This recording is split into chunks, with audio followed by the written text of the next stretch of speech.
Anyone taking AP Human Geography next year is required to pick up their summer assignment in Mr. Savakis' room in H205. Attention students enrolled in AP Literature and Composition next year. Please stop by Dr. Snyder's room, H101, this week to pick up the summer assignment. All materials must be picked up by the end of the day on Friday, May 24th. Students enrolled in AP Language and Composition next year are asked to stop by Dr. Bompiani Smith's room, H104, this week to pick up the summer assignment. Students who are taking AP Biology next year should pick up the summer assignment in S110 before leaving for break. Seniors, please fill out the senior survey before graduation. Miss Muchnock shared it with the class of 2024. Attention seniors, if you would like to be featured on the Class of 2024 Instagram page, please check your email for a Google form sent by Mrs. Yetter. The deadline to complete the form is May 24th. Seniors will be featured on the page throughout the month of May. Attention all students who have books or other materials checked out from the library. All items are past due and must be returned immediately. You may simply place your checked out items in the return slot outside the library door or in the circulation desk. Please see Miss Mammerl with any questions. There will be a mandatory meeting for all students scheduled to take capstone next year. The meeting is during the second GL time in S108 on Tuesday, May 28th. At the meeting, the summer assignments, syllabus, and class expectations will be passed out. If you could not make the meeting, see Mr. Roberts in S108. Springtime in Pennsylvania is full of new life. This year, students have the chance to observe young animals in their own classroom. Sarah Levan covers the story of these animals' growth.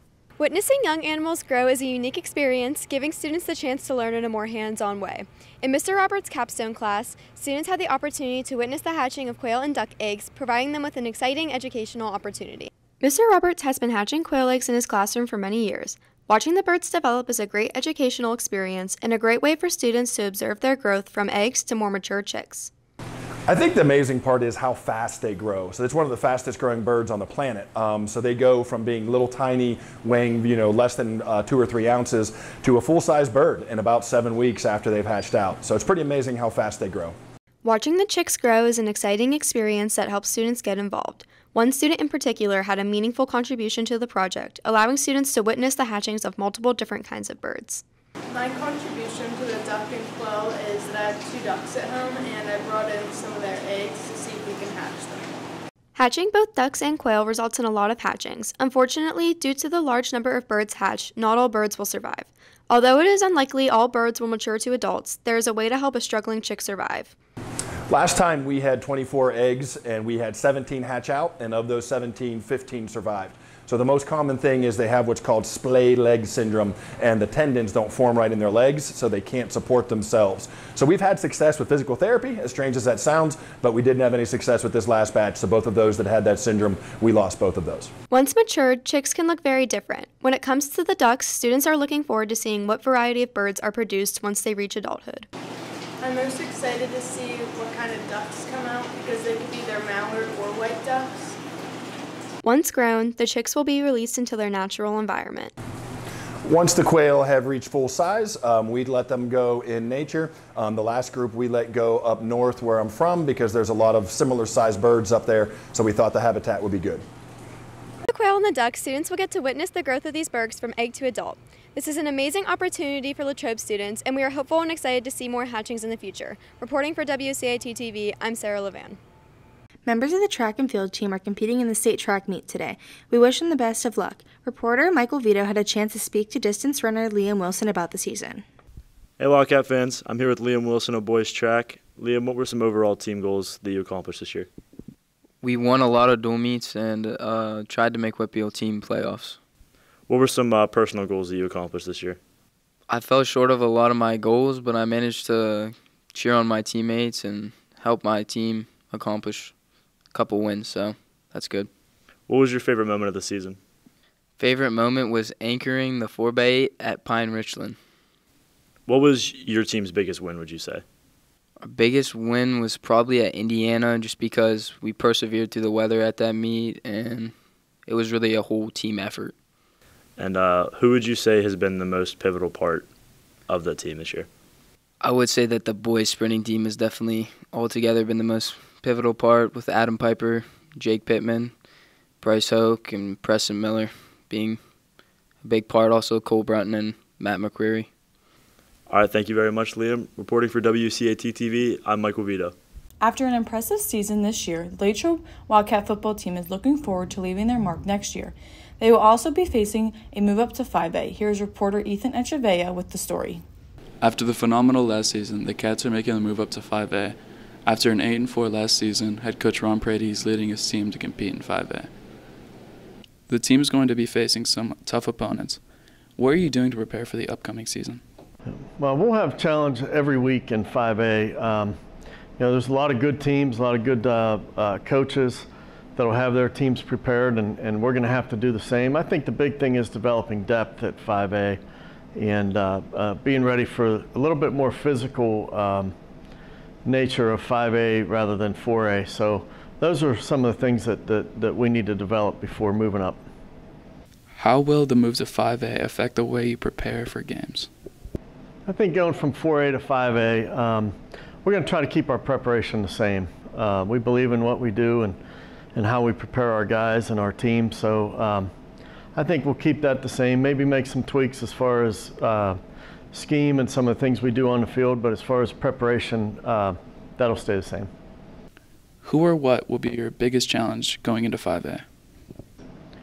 I think knowing some of the challenges physically that we're going to face in 5A, we need to get certainly stronger and bigger as we approach the season, and that's what we're working on now in the off season is making sure that we're prepared physically to handle those battles and those challenges that come with being in 5A. How do you think the team will compete in their new section? Well, I expect us to go out there and compete every game and play as hard as we can. As far as a record or who we can beat and who we can't beat, we're just going to prepare each week and hopefully be prepared to battle some of these great teams that we're going to see on our schedule this year. The team is going to face some tough opponents next year, but they'll be prepared and ready. Reporting from WCAT-TV News, I'm Ethan Echeverria. Congratulations to the Letterman's Club Athlete of the Week, sophomore Mitch Horner. Mitch has been outstanding in goal for the boys lacrosse team all season, averaging 10 to 12 saves each game. Mitch has also held the opponent's offense to single-digit scores in 13 of 16 games. This and his high save average are defining factors of the Wildcat boys lacrosse team making playoffs for the first time since 2019. Congratulations, Mitch. As we wrap up the spring sports season, our sports reporters had a chance to sit down and talk to some of the athletes. Good morning, Wildcats. I'm here with Sammy Petticone, member of the girls lacrosse team. Sammy, how are you doing today? I'm good. So, coming off a tough season, what are some things that you thought the team could improve on? Probably communication is the biggest thing. Some games we couldn't really hear each other on the field, which often caused confusion. And then what are some things that you thought the team did well? Probably adapting to certain circumstances, like defense was really able to drop down and mark up on the ball in the girls, and offense was really good at taking it up the field. All right, and then do you know any thing that you're going to do to prepare for next season after this tough season? Probably there's certain camps that we have set up, and preseason conditioning and lifting is going to be a big thing. So what impact did the seniors on your team play this year? They were really good at leadership, and they always brought us up if we were feeling down, and they really helped the team get to where we were, and that's going to be some big shoes to fill for next year. And then your head coach stepped down 2 years ago. Does she still have an impact on the team? Yeah, so she shows up to our games to support us, and she always helps out at practices, and she's always just motivating us and pushing us to be our very best. All right. Thank you, Sammy. Reporting for WCAT-TV, I'm Reese DeCasolo. Applications are now being accepted for the Leadership Westmoreland Youth Academy from June 17th to the 21st at the Westmoreland Conservation District. This 5-day program is designed to introduce participants to leadership concepts and provide interaction with local business, government, and community leaders. Students currently in grades 9 through 11 are eligible to attend. Please see Mrs. Yetter or your guidance counselor for an application information. Applications are due by June 3rd. There is a $175 tuition fee, which covers meals and materials. Arch Cutting Tools in Latrobe is looking to fill 2 CNC machine operator positions for any seniors that are looking for full-time employment immediately after graduation. On-the-job training will be provided. Please contact Mrs. Yatter for the details. Indiana Regional Medical Center is excited to offer a So You Want to Be a Doctor information session for 9th through 12th graders and their families on Wednesday, June 5th at 6:30 p.m. at the IRMC Hospital in Indiana. Join IRMC to learn about the steps to take to become a doctor and get on the correct path early. Students in our Broadcast and Video Production 2 class created 1-minute documentaries. Here's a project created by Zoe Favada. My name is John. I am 73 years old and originally from Bay City, Michigan. Her name is Maggie May and she's a Jack Russell. I've had her probably, I got her when she was 1.5 years old, and so that's at least 6 years ago. And she was my sister's dog, and she had another female Jack Russell. And when they become a certain age, one Jack Russell female will not get along with the other one. They become very competitive, so she had to get rid of one at night, and that's where I got her. When the weather's like it is today, and I'm getting some exercise, and she's getting exercise 3 times a day. She's very curious, so she's got to be always checking things out, and makes her happy and makes me happy.